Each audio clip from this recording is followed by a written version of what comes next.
Hello student, कैसे हैं बाबू आप सब। और आप सभी का आपके अपने YouTube channel Ashfaq science zone में स्वागत है। तो बाबू आज हम पढ़ने वाले हैं class 10th physics chapter number 2 मानव नेत्र एवं रंग बिरंगा संसार में बहुत ही महत्वपूर्ण टॉपिक है आज का। बाबू उस टॉपिक का नाम है प्रकाश का वर्ण विक्षेपण। ठीक है, प्रकाश का वर्ण विक्षेपण हम पढ़ने वाले हैं। तो आप सभी स्टूडेंट जो भी इस वीडियो को देख रहे हैं और जो स्टूडेंट अभी तक चैनल को सब्सक्राइब नहीं किए हैं वो आप चैनल को जाके सब्सक्राइब कर लें। और जो स्टूडेंट फेसबुक आईडी से पढ़ रहे हैं वो अशफाक साइंस जोन के नाम से फेसबुक आईडी है, उस आईडी को फॉलो कर ले बाबू। ठीक है, तो आज की क्लास हम शुरू करेंगे और शुरू करने से पहले आप सभी से बता दें बाबू, आप सभी स्टूडेंट वीडियो पे लाइक करें, कमेंट करें वीडियो को और वीडियो को शेयर भी करें बाबू। ठीक है, तो आज की क्लास हम शुरू करते हैं, ध्यान दीजिएगा इधर।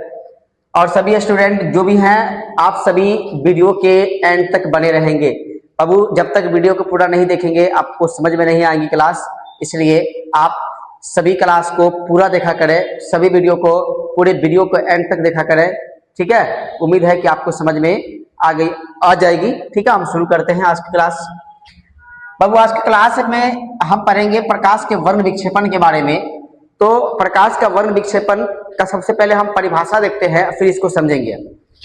तो इसमें बोला है कि श्वेत प्रकाश या सूर्य का प्रकाश जब प्रिज्म से होकर गुजरती है, प्रिज्म से होकर गुजरती है तो प्रिज्म से होकर गुजरती है तो वह अपने विभिन्न अवयवी रंगों में विभक्त हो जाता है। प्रकाश के विभिन्न रंगों में विभक्त होने की इस घटना को प्रकाश का वर्ण विक्षेपण कहते हैं। बाबू जब प्रकाश यानी जब श्वेत प्रकाश, या हम कहेंगे कि जब सूर्य के प्रकाश को किसी प्रिज्म से होकर गुजरा जाता है तो वह अपने विभिन्न अवयवी रंगों में विभक्त हो जाता है।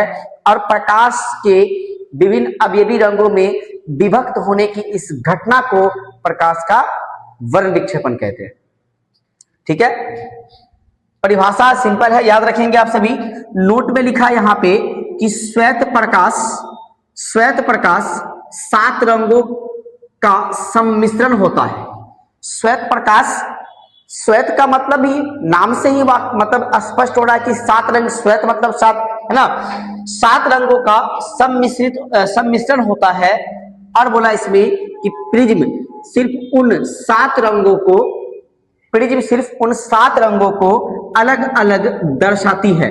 वे रंग है, जैसे में दिया बाबू आपका रंग का नाम बैगनी, जामुनी, नीला, हरा, पीला, नारंगी और लाल। बाबू एक फिगर है यहाँ पे, आप सभी को पता है कि ये क्या है बाबू, श्वेत प्रकाश। ये श्वेत प्रकाश जा रही है, श्वेत प्रकाश। ये आपका है प्रिज्म, क्या है, प्रिज्म। जब श्वेत प्रकाश को किसी प्रिज्म से होकर गुजरा जाता है तो यह अपने 7 अवयवी रंग में क्या होता है, विभक्त हो जाता है। जैसे आपको यहाँ पर देखिएगा, यहाँ पे बैगनी, जामुनी, नीला, हरा, पीला, नारंगी और लाल। बाबू इस 7 रंग को याद करने का एक ट्रिक है जिसको हम कहते हैं बैजानिहा पीनाला। क्या है उसको, ट्रिक क्या है, आप सभी स्टूडेंट याद रखेंगे ट्रिक को। ट्रिक है बाबू बैजानिहा, ऐसे लिखेगा, बैजानिहा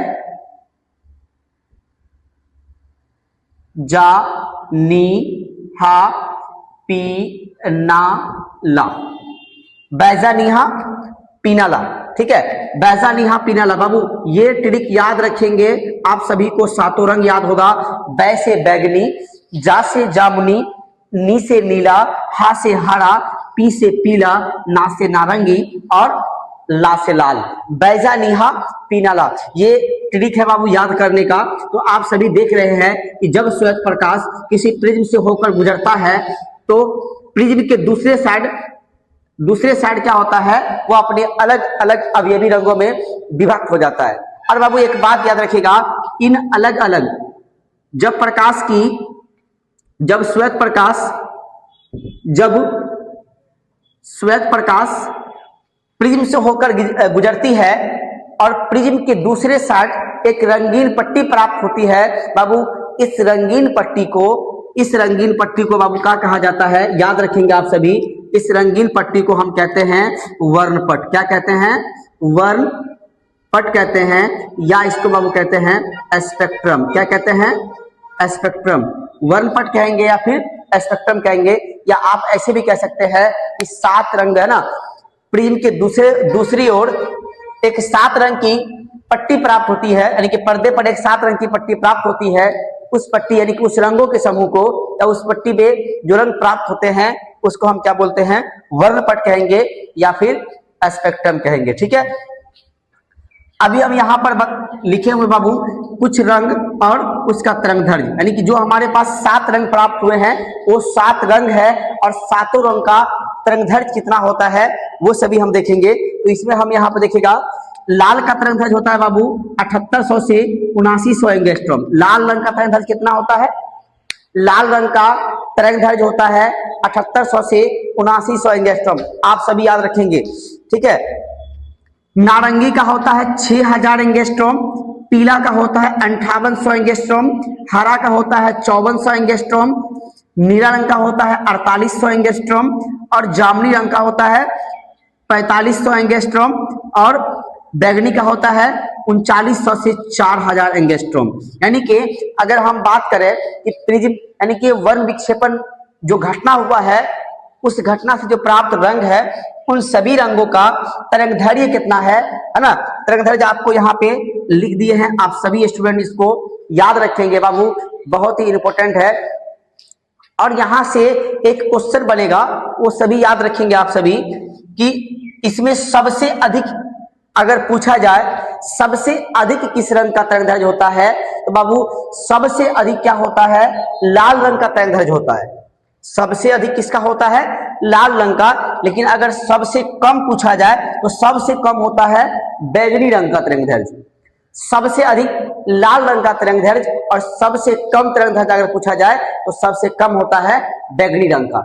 तो यहाँ पर आपको बिहार बोर्ड से अगर क्वेश्चन का टाइप्स देखें तो बिहार बोर्ड ये पूछता है कि सबसे कम विचलन किस रंग का होगा और सबसे अधिक विचलन किस रंग का होगा, यानी कि सबसे कम विचलित कौन होता है और सबसे अधिक कौन सा रंग विचलित होता है। तो ये बात आप याद रखेंगे कि जिस रंग का बाबू जिस रंग का तरंगदैर्घ्य जितना कम होगा वो रंग उतना अधिक विचलित होगी, और जिस रंग का तरंगदैर्घ्य जितना अधिक होगा वह उतना कम विचलित होगा। यानी कि जिस रंग का, यानी कि अगर हम बात कर ले कि जो हमारे पास लाल रंग है, लाल रंग का क्या है? लाल रंग का तरंगदैर्घ्य अधिक है, इसका मतलब है कि लाल रंग कम विचलित होगा, मतलब लाल रंग का विचलन कम होगा। लेकिन यहीं पर अगर हम बात करें बैगनी रंग, तो बैगनी रंग का क्या है? तरंगदैर्घ्य सबसे कम है, तो ई का होगा सबसे अधिक। यानी कि लाल रंग के बारे में अगर बात करें, लाल के बारे में, तो सबसे अधिक विचलित कौन होगा, है ना? अधिक अगर विचलन की बात करें, अधिक विचलन की बात, तो सबसे अधिक विचलन का कौन होगा? बैगनी।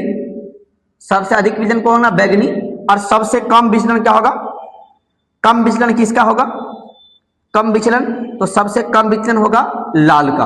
अब रीजन पता है, रीजन अभी आपको बताए हैं कि जिस रंग का तरंगदैर्घ्य जितना कम होगा वह उतना विचलित होगा, और जिस रंग का तरंगदैर्घ्य जितना अधिक होगा वह रंग उतना ही कम विचलित होगा। यानी कि लाल रंग का तरंगदैर्घ्य सबसे अधिक है तो लाल रंग का विचलन भी कम होगा, और बैगनी रंग का तरंगदैर्घ्य सबसे कम है तो बैगनी रंग का विचलन सबसे अधिक होगा। ठीक है, चलिए यहां पर देखेंगे, मतलब अब यहाँ पे नोट में है कि 1 एंगस्ट्रॉम, क्या लिखा हुआ यहाँ पे?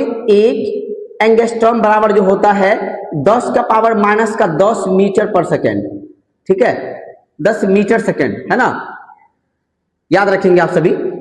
दूसरा है कि श्वेत प्रकाश के लिए, श्वेत प्रकाश के प्रिज्म से गुजरने के पश्चात, है ना, पश्चात प्रिज्म के दूसरी ओर एक रंगीन पट्टी प्राप्त होती है जिसे वर्णपट या स्पेक्ट्रम कहते हैं। ये बात आप हम बता दिए हैं कि जब श्वेत प्रकाश प्रिज्म से होकर गुजरती है तो प्रिज्म के दूसरे ओर एक रंगीन पट्टी, 7 रंगों की एक रंगीन पट्टी बनती है।